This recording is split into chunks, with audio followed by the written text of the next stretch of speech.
All right, welcome back. We have loved cultivating conversations with you over these past 3 days. We're going to continue the sharing. Remember, what we've been talking about is the classical model of education.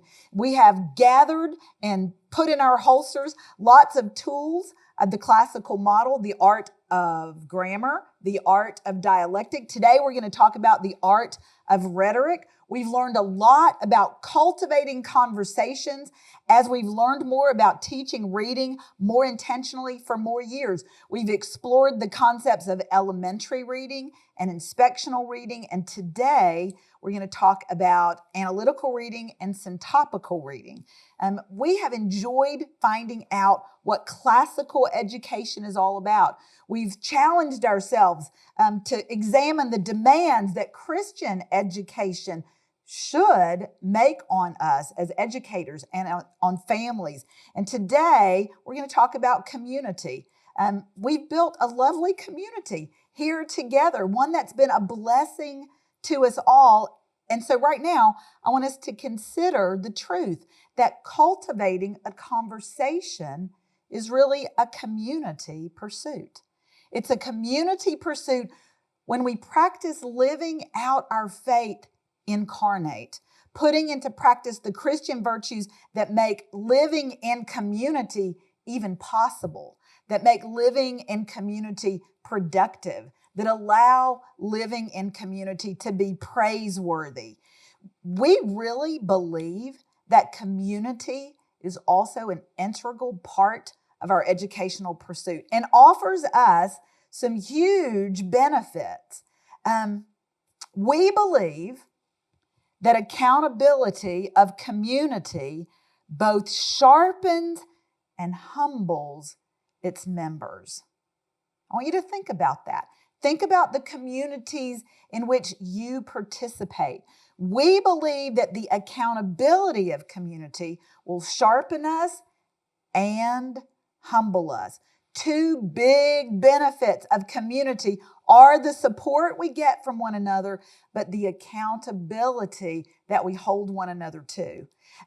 What do you guys think? Have you experienced accountability in your community? Have any of you experienced accountability as a sharpening tool? Yeah. Accountability, I know for us personally, for our family, my husband and David and I have 2 children, and meeting with a community of like-minded homeschoolers, pursuing a classical education, trying to grow our daughters into thinkers and lifelong learners who know how to connect pieces of information and who now see all realms of life and intellectual thought as connected. Being in community has given us a lot of accountability. As homeschoolers, it is super easy to say, well, we're going to get to that next week. Or, well, we're not going to finish that. I'm not going to make you finish that assignment. I know that you got it. Or, I believe that we're going to pick up those threads and get to it eventually. Or, all right, we've had enough today. We're not going to finish that hard conversation. But you know what? Meeting in community, there's an accountability that my daughters felt that sharpened them. If somebody else is going to finish their paper, if their teammate is going to be prepared for that debate, if others are looking to them to be ready to lead a discussion, that accountability spurred them on. And as a teacher at home, being accountable to other children, other students, and other parents held my feet to the fire a little bit. It also helped me learn to walk out my faith and live the fruit of the Spirit because other people in community were watching, were being there, were sharpening me, were helping me to learn about mercy and grace and compassion and faithfulness, okay? Community is also a tool for building humility. Has anybody got a testimony to share about the humility that your community has helped you develop? Or maybe that we can remove it a little bit. That's helped one of your children develop community. Anybody want to share?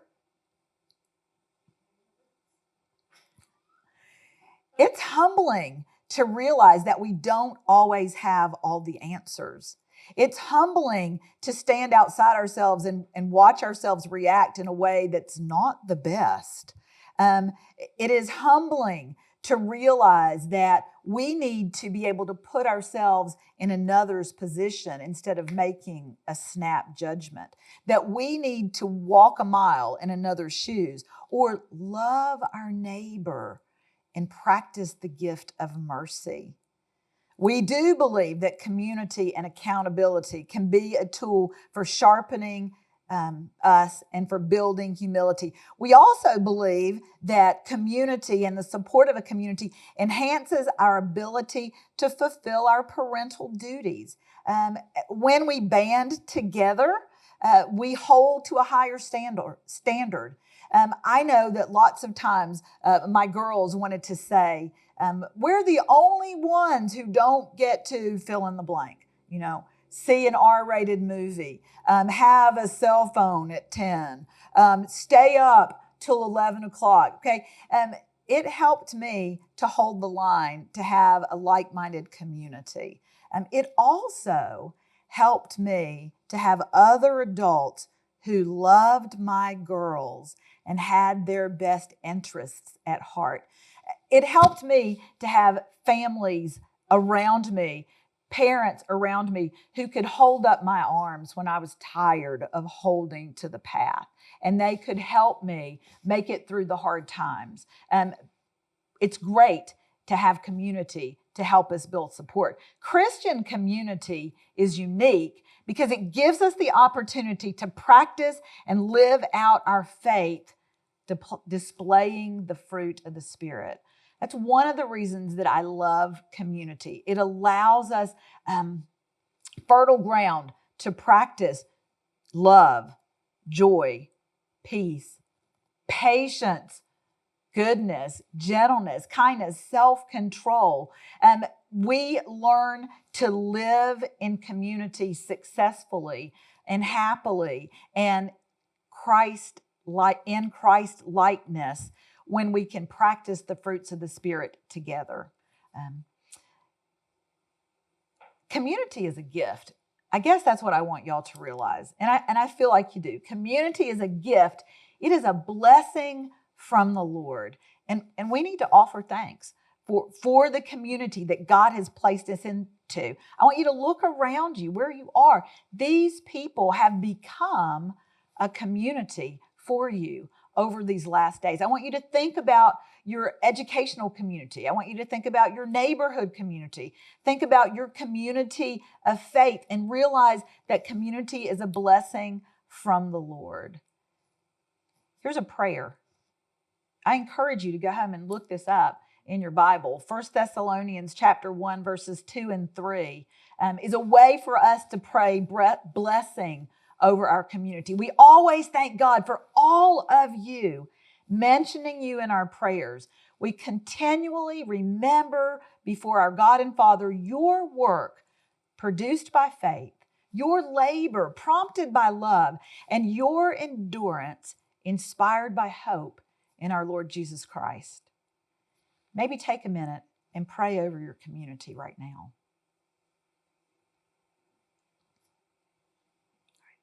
Now, as we celebrate doing life together, not just school together, let's keep cultivating some of those good conversations. Do you remember our wheel? Let's review a little bit. This wheel gives us a great picture of classical education. And you remember in our very first time together, we talked about the banner here, where we are using the art of grammar, the building of vocabulary and underlying systems to construct for ourselves and our children a foundation of knowledge, largely through the sharing of stories, the telling and retelling of stories. And that foundation of knowledge allows us a broad, secure basis upon which to develop some understanding. So the tools of the dialectic, the asking good questions, the wrestling with big ideas, the comparing and the contrasting, the connecting the dots between all of those skills and all of those pieces of information is what allows us the context to build understanding. We get so much understanding as we practice the tools of dialectic that we can see the underlying themes between ideas and world events and geographical spots and scientific discoveries. And that understanding motivates us to want to make a difference in our world. That understanding that allows us to apply the knowledge that we've gained propels us into making a difference in our world. That wisdom, that applied understanding propels us to answer the question, what should I do about this? How can I act? What can I do? It allows us to present our understanding of the knowledge that we've gained in persuasive ways. That's what the art of rhetoric is. That's what we're going to talk about today. The art of rhetoric. It is developing perspective by using our insight to solve problems, to create beauty, and to move audiences. Okay?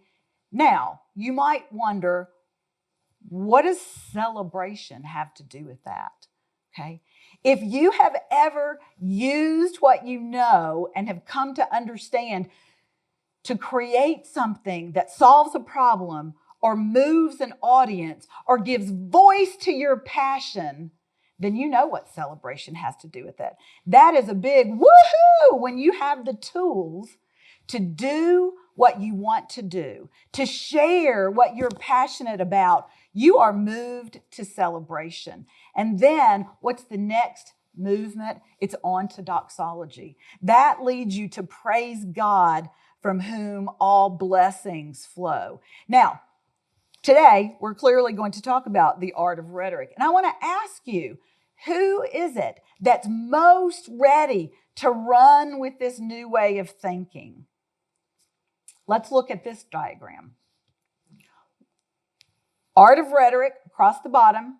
The last art of the trivium that we're going to talk about together, the art of rhetoric. And remember, those are the tools of persuasion that allows the persuader to come up with a plan, to solve a problem, to present persuasively an idea that has moved them in an effort to move their audience. So that art of rhetoric, where is it felt most strongly?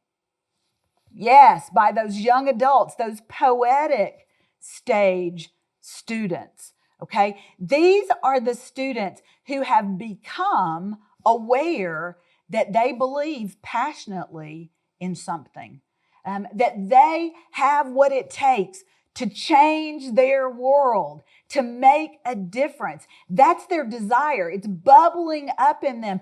That's why they're poetic.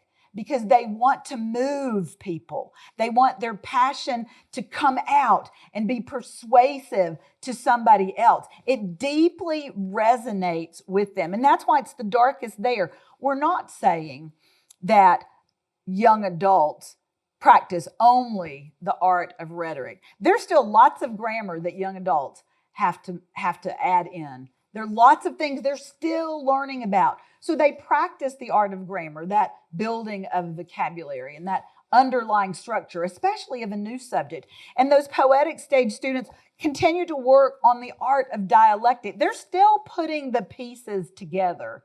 So they work on these arts, but you know what? Not as happily.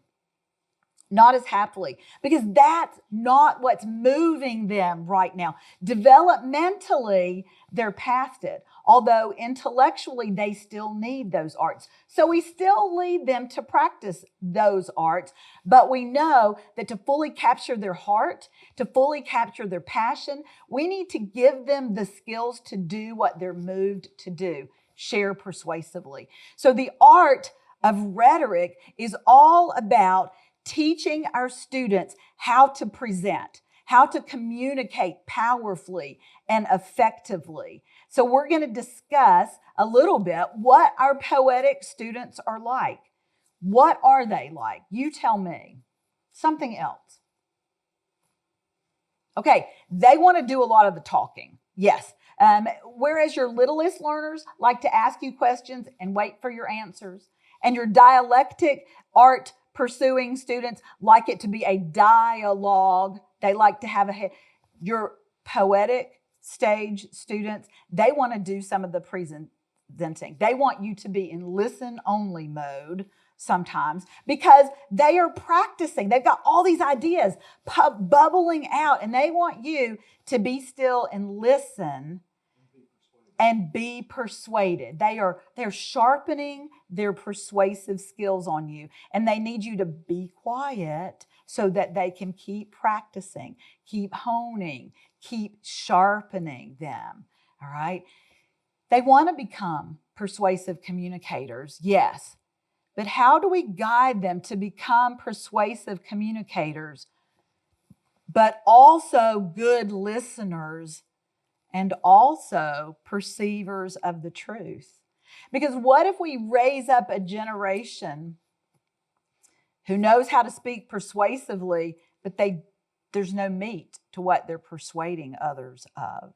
What if we raise up a generation who has all the rhetorical skills and can talk for days, but they don't know how to listen? That it's not a conversation. Remember, if there's only one person talking, it's just a lecture.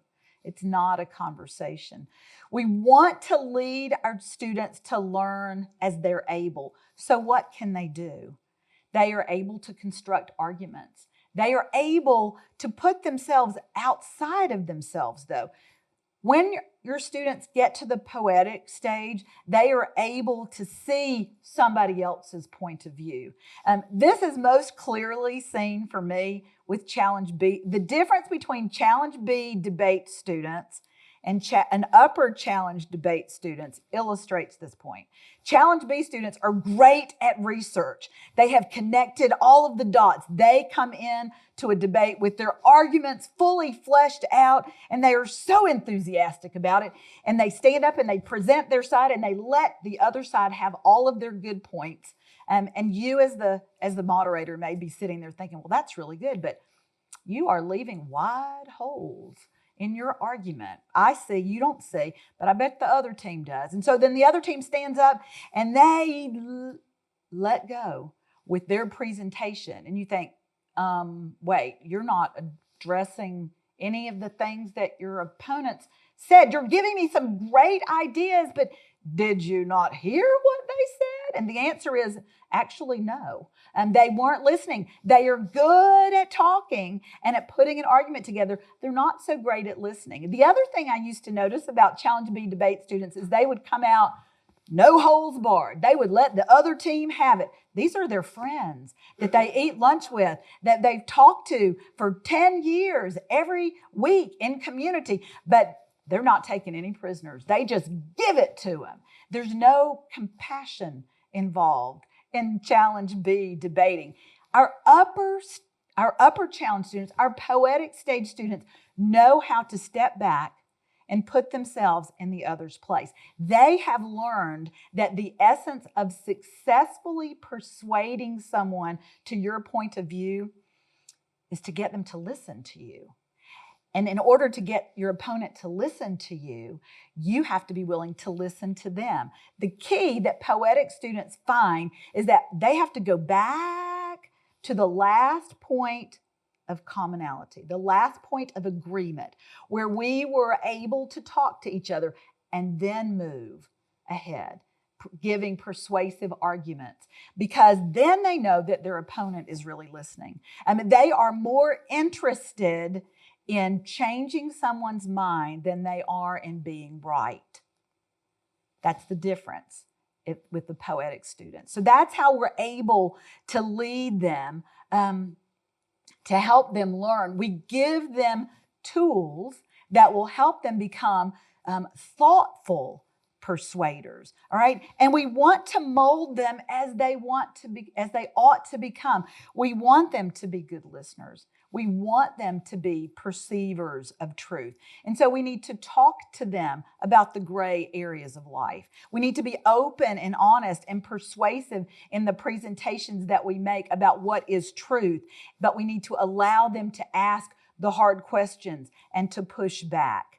We mold them. It's vital that we lead these students who we are arming with the tools to be awesome speakers, writers, communicators, persuaders. It is vital that we lead them toward virtue and a life of the Spirit, as well as help them become perceptive and persuasive. Know the truth first, then make the truth known. Okay? So think about it. We've talked all our time together about the tools that can make our job doable. The tools that can help us lead our students to learn as they're able and to lead them to be molded as they ought to become. What tool might help us guide our poetic students to become all that God intends them to be? How do we change the way we cultivate conversations with these students and help them learn? We need to plant the seeds, but at this stage of their development, what are the seeds? And how do we plant those seeds? Okay. We've talked about with our littlest learners, with our middles, we've talked about the seeds being information. And so for our poetic stage students, we're still providing information. Remember, they still need some grammar, some vocabulary, and some systems. So we're still providing information and ideas. We are still giving additional memory pegs, if you will. We're providing activities and tools for them. And we are talking about, as we did with our dialectic art pursuing students, nuanced relationships and making connections. But we're also now super careful to offer opportunities for them to create something beautiful, for them to persuade, for them to share ideas with others. For us, some of what we do is providing opportunities for them to grow and develop. We step out of the way and make an opportunity, an arena for them to share. So how do we plant these seeds? How do we plant this new information? And how do we give them these new opportunities? Well, we keep asking questions like we practiced yesterday with the 5 common topics. Those are great question framing tools. We keep asking good questions designed to make them think. We keep calling attention to the differences, helping them compare and contrast and attend. We teach the correct form of arguing, but we also stop talking, start listening. We encourage their leadership. We provide opportunities for them to present ideas or solutions to identified problems. Because remember, these students want to learn to move people. They want to share their passions in a way that makes a difference. And we need to help equip them to do that, which is the desire of their heart. Okay. Now, a helpful tool, you knew I was going to say that, right? A helpful tool can make a difference. All right. So why do we keep adding new tools? I've already given you tools. Isn't that enough? What's the good of a new tool? Well, look, as situations change, we need new tools to address new issues. We need tools that we grow into, maybe that we weren't ready to use and our children weren't ready to handle when they were very young. We need new tools that we can grow into when we're ready to get more serious.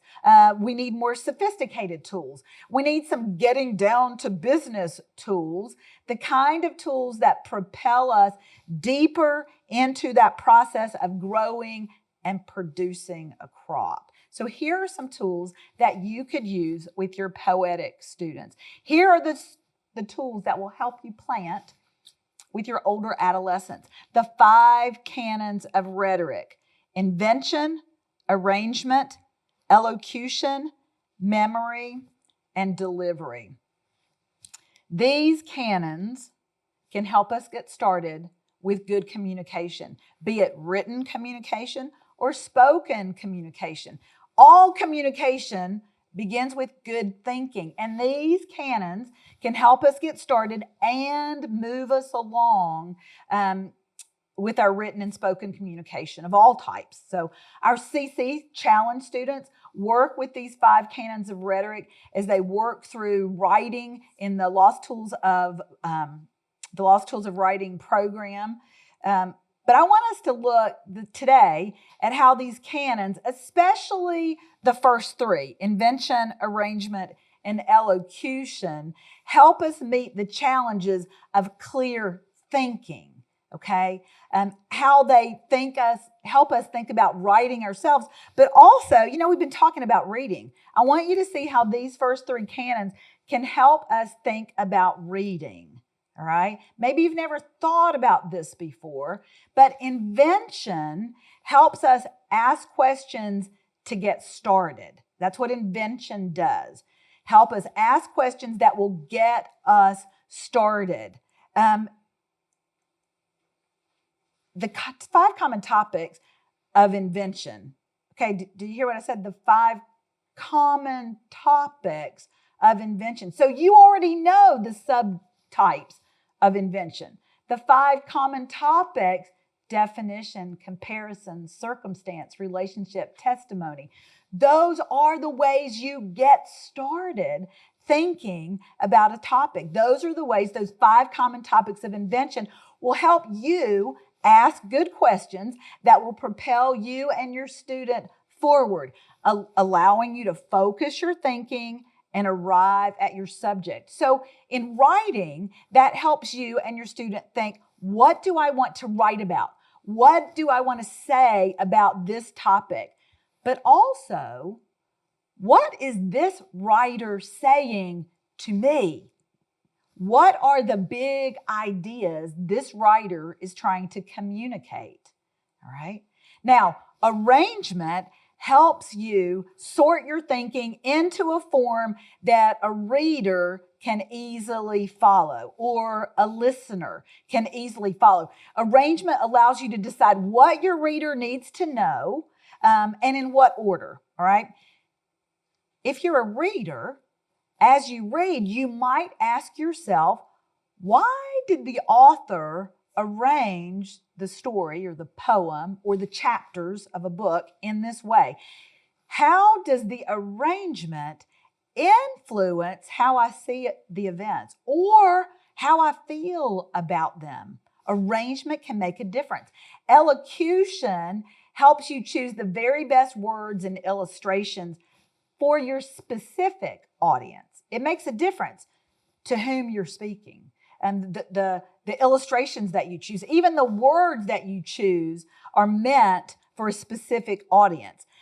As a reader, though, you might ask, how do the words the author chose make me feel? What mood are these words evoking in me? Is the writer influencing my feelings on purpose? Maybe in order to persuade me? Now, memory and delivery are important canons, but they're not as basic to our beginning activities here at Practicum. So we're going to save those for another time, because I want us to see how those canons can help us read, guess what? You got it, a poem.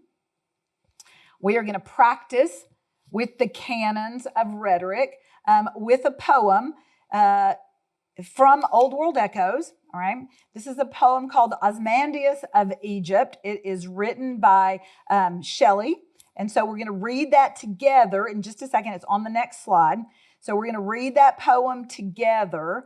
And we want to use the 5 canons of rhetoric to cultivate a conversation about the poem. Remember, that's what we've been trying to do over all of our time together. Learn how to cultivate some good conversations. Find how the tools of classical learning that we're focusing on can actually help us have better, deeper, more productive, more enjoyable conversations at home. So we're going to cultivate a conversation about this poem, and we're going to consider the author and his crafting of his poem. All right. So here's the poem. I met a traveler from an antique land who said, two vast and trunkless legs of stone stand in the desert. Near them on the sand, half sunk, a shattered visage lies, whose frown and wrinkled lip and sneer of cold command tell that its sculptor well those passions read, which yet survive, stamped on these lifeless things, the hand that mocked them and the heart that fed. And on the pedestal these words appear, my name is Osmandius, King of Kings. Look on my works, ye mighty, and despair. Nothing beside remains. Round the decay of that colossal wreck, boundless and bare, the lone and level sands stretch far away. Now, take a minute, if you need to, and study that poem again. And we want to talk about the poem using the canons.